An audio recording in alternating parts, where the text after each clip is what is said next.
Bueno, alumnos, estamos de vuelta. Vamos a empezar con la clase de Derecho del Trabajo. Vamos a esperar que se conecten el resto de los compañeros.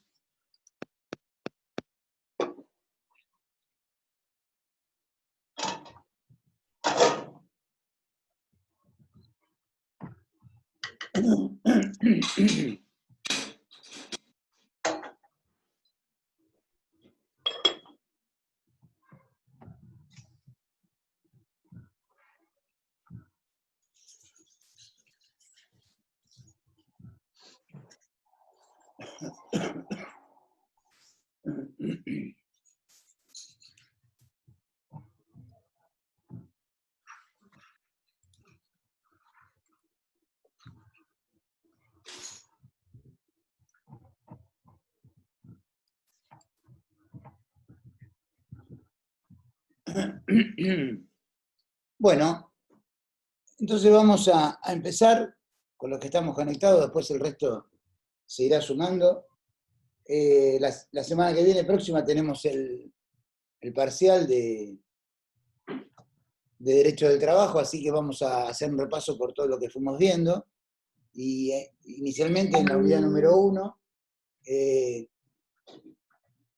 tocamos el tema de ley de contrato de trabajo, que es por donde iniciamos la materia, y como ustedes recordarán, subimos el manual creado por la FIP para explicar las distintas características de la ley de contrato de trabajo y quiénes eran los sujetos que estaban incluidos dentro de la legislación. Acá vemos como 3 puntos centrales: el trabajador bajo relación de dependencia, el autónomo y un monotributo. Bueno, vamos a clasificar un poquito ese tipo de categorías para comprender a qué nos referimos cuando hablamos de cada uno de ellos. En este caso particular estamos hablando del primero que vamos a poner sobre la mesa, es al trabajador bajo relación de dependencia. Es aquella persona que presta servicio a otro, trabaja para un empleador, ¿bien? Y la persona se denomina que está en blanco, tiene recibo de sueldo, aportes jubilatorios, tiene una ART a través de su empleador, un sujeto que para la ley de riesgo de trabajo está contemplado dentro de la actividad como relación de dependencia, por lo tanto le corresponde tener una aseguradora de riesgo de trabajo. Y bueno, como decíamos recién, es una persona que presta servicios a favor de otro a cambio de una remuneración. Ahí tenemos algunos ejemplos: cajero de banco, policía, secretario de oficina. Bueno, nos dan varias aristas. Otro tema, dentro de los que no están bajo relación de dependencia, o sea que son independientes, se dividen en 2 segmentos: los monotributistas y los trabajadores autónomos. Bien, la diferencia entre uno y otro es lo que facturan a nivel mensual, ¿no? En cantidad de dinero. Eso lo establece la FIP a un tope de ingresos en el año. Puede uno estar en una categoría o en la otra, pero el espíritu para la ley de contrato de trabajo es que estas personas no están contempladas dentro de la misma porque son independientes, o sea que no tienen dependencias de un empleador, y la ley de contrato de trabajo está establecida para cuando hay una dependencia. Estos independientes, monotributistas o trabajadores autónomos, para lo que es la ley de riesgo de trabajo, también tienen que tener una cobertura justamente efectuada por ellos, o sea, no hay un empleador que pague, sino ellos mismos tienen que contratar un seguro de accidentes personales para realizar sus tareas. Bien, entonces, como introducción vimos en su momento que la ley de contrato de trabajo, en adelante dice ahí el texto LST, que lleva por número 2744, fue publicada en el año 1976. Tiene, más sacando la cuenta rápida, 44 años de vigencia. Bien, a la actualidad. esta ley de contrato de trabajo establece parámetros en la relación laboral entre un empleador y un empleado, y después vimos que muchas veces los alcances de la ley no encuadraban en todas las actividades, entonces se permitió, posteriormente a esta promulgación de la ley, que las partes, las cámaras empresariales y las partes gremiales, pudieran establecer en una mesa de negociación con el Ministerio de Trabajo como intermediario, en lo que se denominan los CCT, que son los convenios colectivos de trabajo. Bueno, vimos también la definición de trabajo, que es una constitución de trabajo por ley de contrato de trabajo, toda actividad lícita que se preste en favor de quien tiene la facultad de dirigirla mediante una remuneración. Establece esta relación, ¿no?, entre empleador y empleado. Contrato de trabajo, que vimos que siempre hay contrato de trabajo, cualquiera sea su forma o denominación, siempre que una persona física se obliga a realizar actos a favor de otra bajo la dependencia de esta misma. O sea que ahí, cuando se establece un contrato de trabajo, estamos en esta línea justamente vertical, ¿no? Un empleador, un empleado. ¿Quiénes son los sujetos para la ley de contrato de trabajo que pueden figurar en esos contratos de trabajo? Bueno, claramente son dos nada más.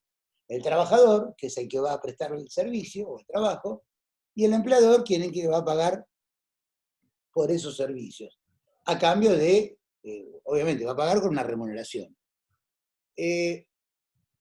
También vimos que, bueno, acá refuta un poquito la idea de marcar que la ley o el marco legal para la ley de contrato de trabajo justamente es la ley 20744. ¿Bien?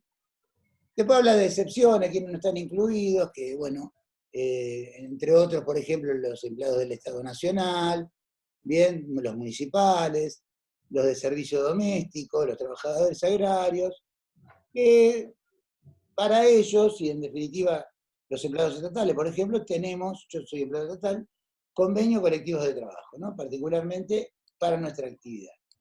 Bien, así los municipales y un montón de rubros que no están incluidos dentro de esta ley. Bueno, acá hablamos un poco de los convenios colectivos de trabajo.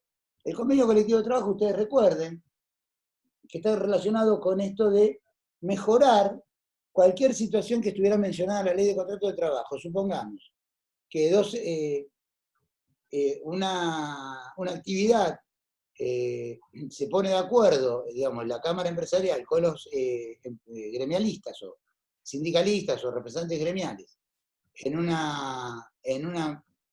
estipulan mejoras en el puesto laboral o en las condiciones de trabajo, o lo que tiene que ver con remuneración, descanso, cuestiones administrativas, más vacaciones. Todo lo que se ponga en un convenio colectivo de trabajo nunca puede estar por debajo de lo que da la ley de contrato de trabajo. Siempre tiene que ser superadora. Los convenios colectivos de trabajo tienen que ser superadores a la ley de contrato de trabajo. ¿Cuáles son o sea, quiénes pueden celebrar un contrato de trabajo? Acá aparece la figura del trabajador. ¿Qué es trabajador? El trabajador que tenga 18 años, o mayor de 18 años, o mejor dicho, a los 18 años, o que tenga entre 16 y 18 años, pero que para que esté en esa condición tiene que tener alguna de estas características. O contar con la autorización de los padres, o del padre, o de la madre, en este caso, puede ser cualquiera de los dos, o que esté emancipado. ¿Qué quiere decir? Que es un adolescente que vive solo, o se casó, o se juntó, tiene un chico, se fue a vivir con la novia. Esa es la forma de independizarse y, en este caso, emanciparse. ¿Bien? Con respecto a las formas que se puede presentar un contrato de trabajo, entre otras cosas se establece en el mismo el lugar y el horario y la duración de la jornada de trabajo, tareas que se va a realizar, remuneración. Estas son cuestiones más que, digamos, de forma, ¿no? Para decir cómo se debe establecer ese contacto, cómo se va a dar esa relación laboral, en qué ámbito. Vemos aquí que entre algunas de las obligaciones, de acuerdo a la ley 20744, hay por parte del empleador algunas obligaciones y por parte del trabajador otras. Básicamente, nosotros nos centramos en lo que tiene que ver en la materia, en la carrera de higiene y seguridad. Fíjense que ya la ley mencionaba cumplir con las normas legales sobre higiene y seguridad en el trabajo. ¿Sí? Aunque la ley es anterior a la promulgación del decreto 351, ya existía la 19.587 del año 1972, por eso lo menciono. Habla de otro tema que es observar pausas y descansos y limitación a la duración del trabajo, establecidas sobre todo basándose en la Organización Internacional del Trabajo. ¿Me están escuchando, no, alumnos? Sí, profe. Sí. Sí, profe. Sí. Y después Sí, habla profe. de igualdad de trato a todas las personas que estén trabajando, ¿no? Se considera que hay un desigual trato cuando se producen discriminaciones arbitrarias fundadas en razones de sexo, religión o raza. ¿Bien? ¿Cuáles son las modalidades del contrato de trabajo según la ley? Bueno, tenemos 5, ¿no? Una que es contrato de trabajo a plazo fijo, o sea, tiene un principio y un final, en fechas estamos hablando. De trabajo de temporada, que es justamente por una temporada, puede ser para el verano, para ir a trabajar a la costa, no sé, o una heladería. Bueno, ahora las heladerías están abiertas todo el año, pero antes, cuando yo era joven, las heladerías se abrían solo para el verano. Trabajo de una temporada. Termina esa temporada y el contrato ya caduca. Contrato de un trabajo eventual, por ejemplo, un trabajo de 2 horas o 3 De horas. obras, ¿Cómo? ¿Hola? de obras, digo. Sí, o un trabajo, por ejemplo, de ponerle De un catering. camareros que van a las fiestas de Claro, de aquí. servicio de catering. Claro, catering, exactamente. Eso es muy normal en catering eso. Un contrato de trabajo por lo que dura ese evento, no lo hacen por siempre, solo para ese trabajo específico. El de grupo o equipo es una persona que es representante de un grupo de trabajo y él celebra el contrato en nombre de todos sus compañeros. Y el que es de tiempo indeterminado es que tiene un principio pero no tiene fecha de cierre, o sea, continúa in eternum hasta que algún día, bueno, alguna de las partes deciden Los- cortar ese trabajo o no seguir adelante. Bueno, ahí claro. todas las definiciones, perdón, ¿quién me está hablando? Bueno, ahí tienen todas las definiciones digamos, de los tipos de contrato de trabajo, y más o menos ahí redondeamos la idea de la ley de contrato de trabajo, que fue lo que hemos visto en ese segmento. Vamos a irnos de aquí, vimos convenio colectivo de trabajo también, ya lo hemos explicado. Dijimos que convenio colectivo de trabajo, recuerden, los actores son la Cámara Empresarial, los gremios gremios, sindicatos, y el veedor del Ministerio de Trabajo, que no tiene participación en las decisiones, pero que sí trata de acercar a las partes, ¿no? Si hay alguna inconveniencia, no se ponen de acuerdo, trata de mediar para que se llegue a un acuerdo y formular a través de un acta esa mejora que se ha establecido, que se ha pautado. ¿Bien? Bueno, Hasta ahí, profe, es lo que sería relevante para nosotros. perdón, no entendí la pregunta, discúlpame. Claro, hasta ahí, hasta lo que es propuesta didáctica, digamos, que termina lo que dijo recién. Sí. En adelante es como para que tengamos conocimiento un poquito más profundo, ¿no? Mirá, lo acabo de cerrar, pero lo volvemos a abrir. Pero, bueno, no sé, capaz me estoy perdiendo algo de no. No, porque usted está hablando solo hasta ahí, como que quedó ahí. Sí, porque lo que refiere no, el material es mucho más extenso, pero Claro, después, yo porque tengo el material acá y veo que hay un montón de páginas no, y porque digo capaz. después habla de, ¿sabes qué? Habla de las licencias anuales, características del trabajador femenino, Está como más prestaciones de para la recursos maternidad, humanos, digo.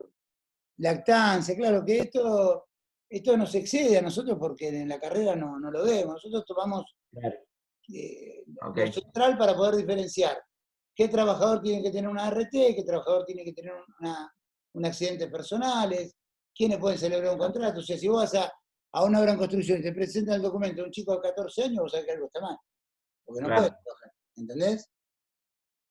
No va a suceder eso porque la ART tampoco te lo va a tomar como asegurado, pero te quiero decir, se puede dar situaciones de ese tipo. Vos tenés que saber quiénes pueden celebrar, lo que es un convenio colectivo, porque justamente todo lo que nosotros vemos en derecho laboral está relacionado pura y exclusivamente con las actividades de producción o que están relacionadas con la higiene y seguridad en el trabajo. Entonces, vos tenés que saber que si vas a tratar de llevar una idea de higiene y seguridad, tenés que ver si la misma no está ya contemplada en el convenio colectivo de la actividad.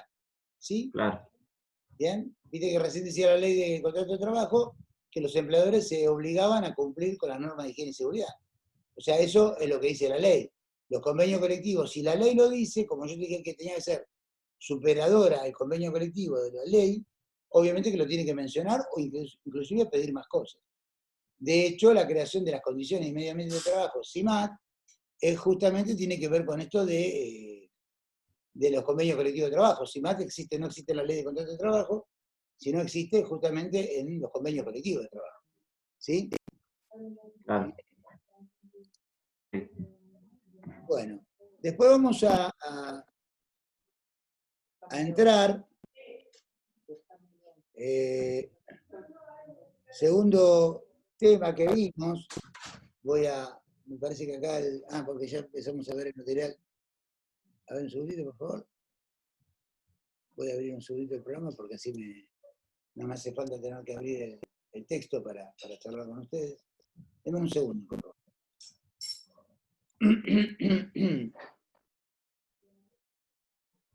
A ver.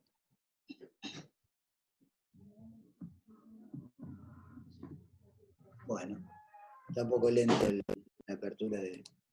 Ahí va, ahí está bien.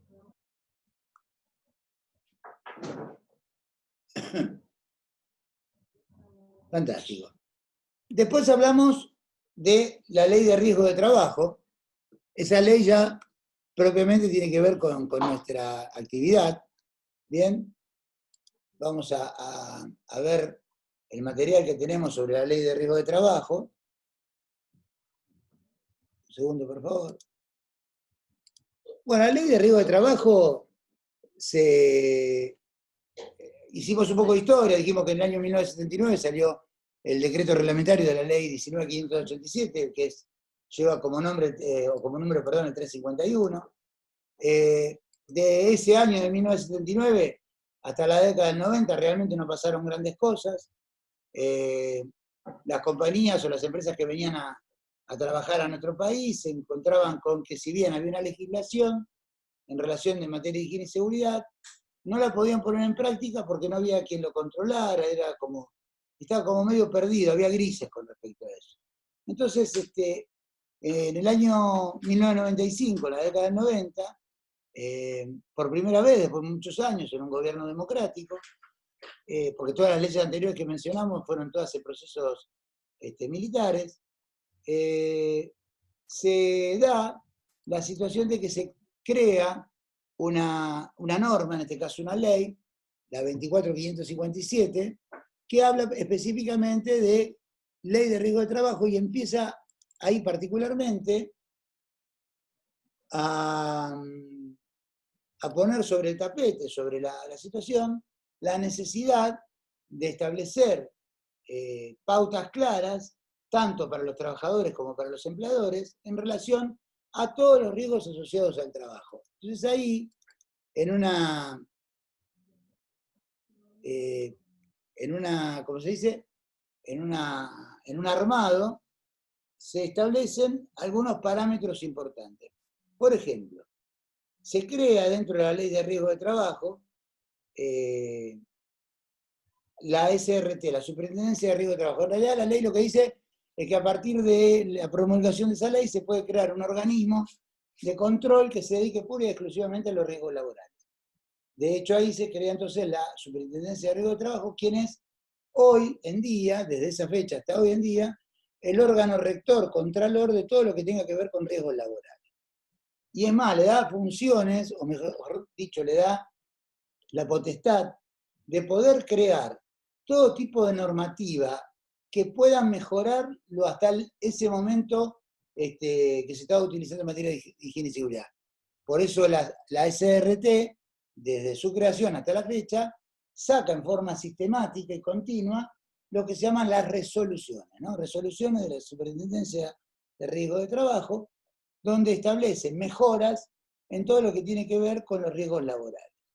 También crea ahí, o establece, un sistema contenedor de los riesgos laborales, pensando, si hay una ley que tenemos que respetar, que es el 351 del 79, tenemos ahora una ley de riesgo de trabajo que sale establecida, ¿quién se va a encargar de cubrir los riesgos laborales? ¿Quién se va a encargar de controlarlos? Entonces ahí, en la ley, se crean, ya estaba creado antes, pero quiero decir, se le da fuerza de ley, que en el juego del control de los riesgos laborales participen las aseguradoras de riesgo de trabajo.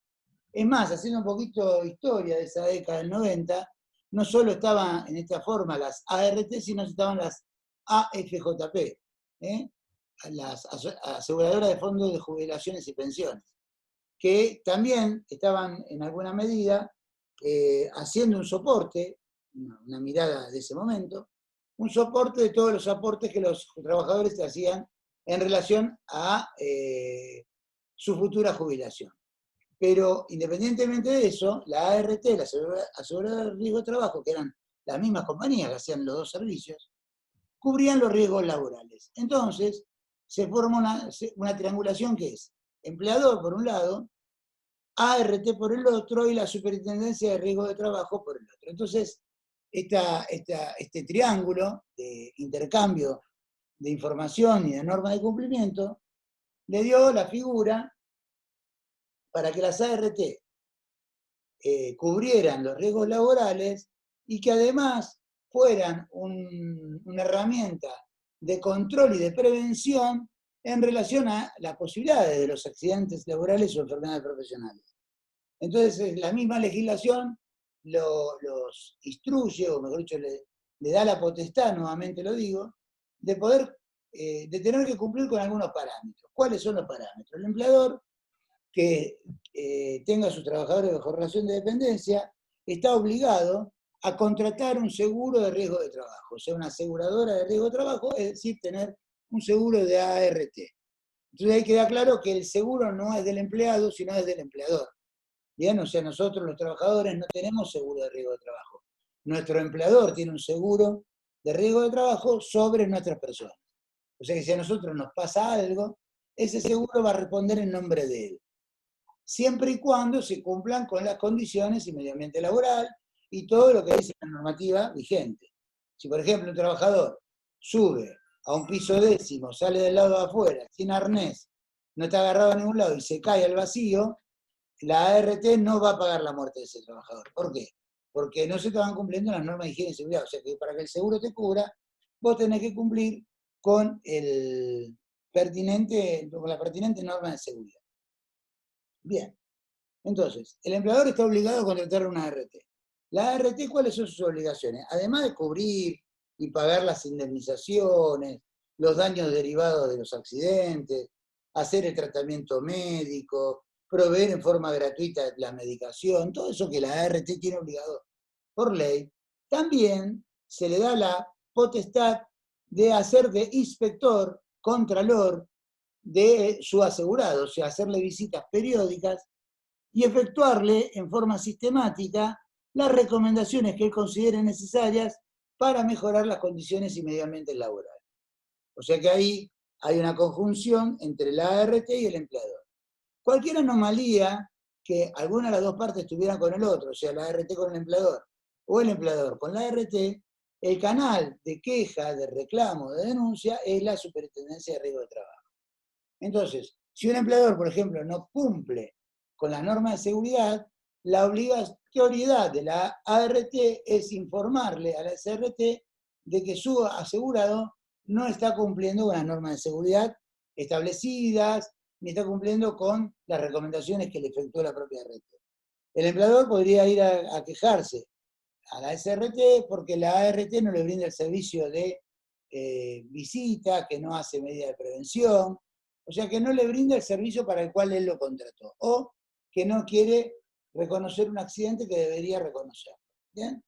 Bueno, eso es una cuestión de litigio, de juicio, problemas de otra índole. Pero quiero decir, para que se entienda la figura de los tres actuantes, ¿no? Por un lado la SRT, por otro lado las ART, y por último, o no por último, pero en la otra esquina, el empleador. La ley de riesgo de trabajo, que tiene, y ahí vamos a empezar a ver sus pertinentes actualizaciones. ¿Se acuerdan ustedes que tuvo actualizaciones, no? La ley de riesgo de trabajo. Sí. Sí. La 26773, ¿eh? Una es esa, Estoy esta es la confundido. primera actualización. Bueno, ¿qué me pueden contar de esa actualización? ¿Qué se acuerdan? ¿Qué modificaba? La primera tenía que cubrir los gastos derivados de un accidente, inclusive las indemnizaciones. ¿Cuál era la situación Sí. que estaba con la primera, que trajo muchos problemas?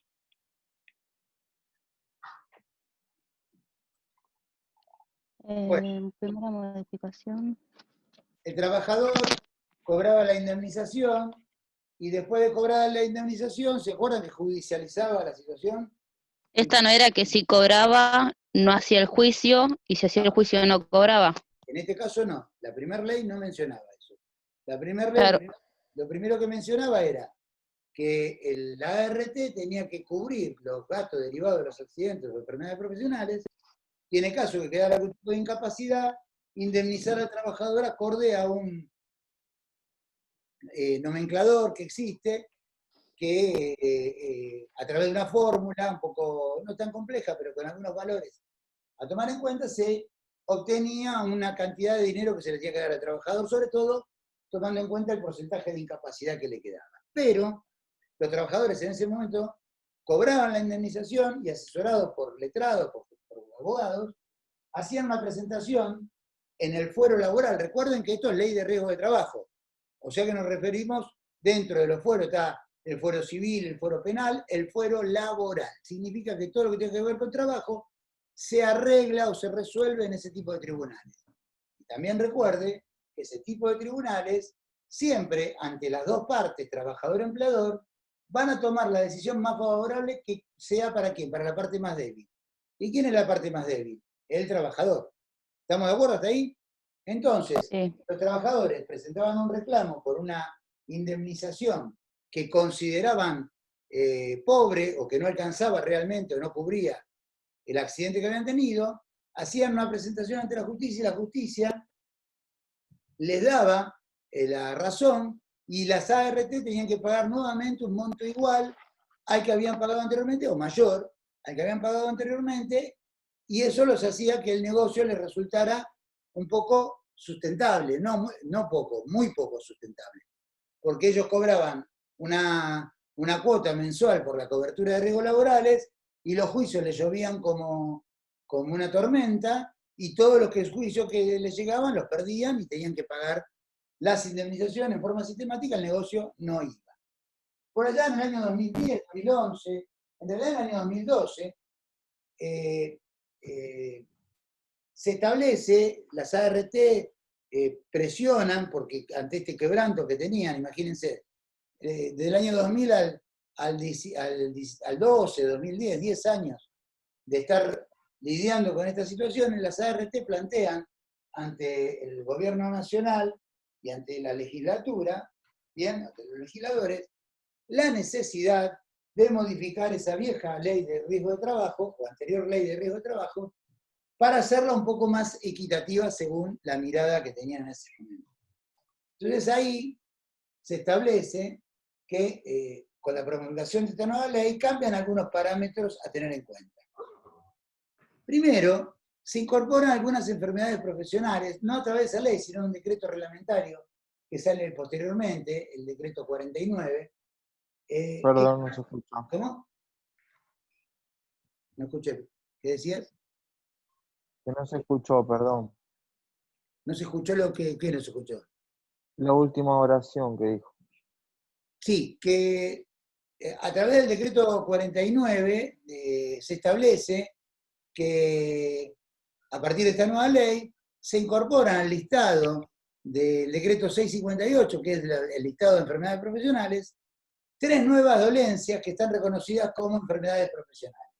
¿Bien? Que son las varices, la hernia inguinal y la hernia de disco. ¿Bien? O sea, se reconocen 3 nuevas enfermedades, pero además esta ley establecía algunos parámetros que no cayeron muy bien en el ámbito laboral, que era, primero, que si vos cobrabas la indemnización que te otorgaba la ART, no tenías derecho a presentarte a nivel judicial, y en el caso de que no la cobraras y quisieras hacer juicio, el mismo no se hacía a través del fuero laboral, sino se hacía a través del fuero civil. Y ahí en el fuero civil, ante la ley y ante la justicia, no hay más débiles ni más fuertes, somos todos iguales. Entonces, claramente, los trabajadores se iban a ver muy perjudicados, porque los empleadores tenían el poderío económico para poner bufet de abogados, y el pobre trabajador capaz iba con el chico recién recibido que trabaja como representante de los trabajadores de un gremio. Entonces, claramente, esa persona iba a perder. ¿Qué es lo que se hace? Los abogados, que son bastante piolas, dijeron, muy bien, vamos a considerar esta ley, o vamos a plantear que esta ley es inconstitucional porque cercena los derechos de los trabajadores, porque sale del fuero laboral y cae en el fuero civil, y nosotros las presentaciones las vamos a hacer por excepción ante el fuero laboral. O sea, los trabajadores cobraban la indemnización y nuevamente volvían a hacer juicio y nuevamente volvían a ganarlo, porque el fuero laboral seguía oficiando y también declaraban a esta ley inconstitucional por la cercenación de derechos. Bueno, ahí la cosa se empezó a poner un poco más gris, porque las ART seguían viendo su negocio en desventaja. Hubo lo que se denominó la industria del juicio, o sea que cualquier trabajador que se lastimaba iba a un centro de atención de la ART a ser atendido, en la puerta cuando salía con una pierna enyesada, un brazo también enyesado o lastimado, se le acercaba una serie de muchachos que estaban en la puerta con tarjetas de estudio jurídico para ofrecerles los servicios. Inclusive le daban un monto aproximado de lo que iba a cobrar ese trabajador, una cosa increíble, porque para sacar la fórmula vos tenés que saber el sueldo básico que cobra, la edad de la persona, la incapacidad que tiene, un montón de variables. Pero estas personas, que ya tenían el ojo bastante agudizado, le preguntaban estos 2 o 3 datos al trabajador y ellos le hacían un cálculo aproximado de lo que iba a cobrar. Y claramente, los montos eran importantes, los trabajadores cobraban la indemnización que le daba la ART y nuevamente iban por el juicio. Eso trajo aparejado, como les decía, un montón de inconvenientes para las aseguradoras de riesgo de trabajo. No se terminó el tema de los accidentes, porque en realidad el espíritu de la ley de riesgo de trabajo era la reducción de la siniestralidad. Y la verdad, sinceramente, desde que se puso la ley en vigencia hasta la fecha, inclusive, la accidentabilidad no ha bajado. Bien, no ha bajado, porque sigue habiendo accidentes y muchos. Y hay algunas actividades que son muy sensibles. La UOCRA, por ejemplo, la construcción, bien, la parte metalmecánica, inclusive en la minería hay accidentes. Lo que pasa es que, claro, están alejados, no son digamos, de uso masivo de comunicación, pero en una mina cuando hay un accidente normalmente se termina perdiendo la vida a un trabajador, porque imagínense que están en túneles, bajo tierra, a 700, 800 metros de profundidad. O sea, cuando se desmorona un techo se cae todo y bueno, ahí la persona quizás queda aplastada por las rocas. O sea, los riesgos en esas actividades son muy grandes, los accidentes, básicamente en construcción, son muchísimos, bien, muchísimos, cualquier cantidad de accidentes en forma cotidiana. Entonces las ART fueron nuevamente a preguntar a ver si se podía mejorar, pero acá aparece algo que quizás nos quedó colgado, que es que ya en la ley de riesgo de trabajo original, la misma ley decía que cuando había discrepancias y no estaban de acuerdo las partes en lo que se había establecido, podían, no en forma obligatoria, pero podían visitar la Comisión Médica Central de la SRT, que ya estaba creada, que era una junta médica. Bien, entonces, por ejemplo, la ART me daba a mí el 7%, y yo consideraba que me tenían que dar el 9% de incapacidad. Iban las dos partes, hacían una presentación, por ejemplo, del trabajador que se veía afectado, una presentación ante la SRT, esa comisión médica evaluaba su carpeta, y puede ser que le reconociera el 7 que le había dado la ART o le diera más. ¿Bien?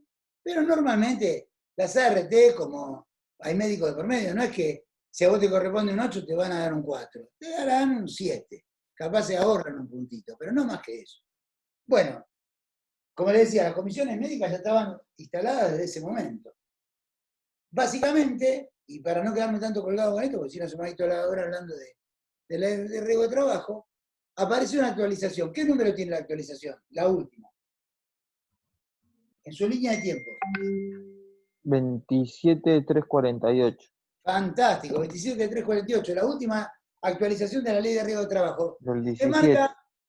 marca nuevas tendencias. ¿Cuál es? Desaparece la indemnización como cobro directo. Solamente se va a cobrar indemnización cuando se pongan de acuerdo las partes ante la Comisión Médica Central. O sea que sí o sí es obligatorio ir, ya no es más optativo, es obligatorio. Se va a la Comisión Central. Directamente van a las comisiones médicas. Exactamente, comisiones médicas, y tienen 3 etapas. Bien, la primera, la segunda y la tercera. Si no se ponen de acuerdo en las primeras 3 etapas, el trabajador queda liberado a poder hacer juicio. Pero el juicio que se hace en el ámbito laboral, sin haber percibido ningún tipo de indemnización. Eso le dio sustentabilidad. Por eso cuando ustedes algún día entran a la página de la SRT menciona en forma constante la baja de la litigiosidad. ¿Qué quiere decir? Que hay menos juicio, claramente, porque ya no se permite llegar a juicio sino antes de haber pasado por estos centros de control. Y le dio cierta, pongámosle, transparencia al sistema, porque al estar metido de por medio de estas juntas médicas, es como que las ART no se hacen tanto los vivos y los trabajadores tampoco, porque acá hubo abuso de ambas partes, ¿no? Con respecto a la ley. Bien, ahí redondeamos un poquito la ley de riesgo de trabajo y nos vamos, disculpen porque por acá lo tengo el programa, vamos a hablar seguramente ahora de la ley de higiene y seguridad del trabajo y medicina, de higiene y del decreto reglamentario. ¿Bien? Pero nos queda menos de un minuto, así que ¿qué hacemos? Cerramos un segundito y nos volvemos a conectar, ¿le parece bien? Bueno. Bien. Sí. Vamos y venimos. Denme 3 minutos para que se grabe la clase y nos conectamos. Okay.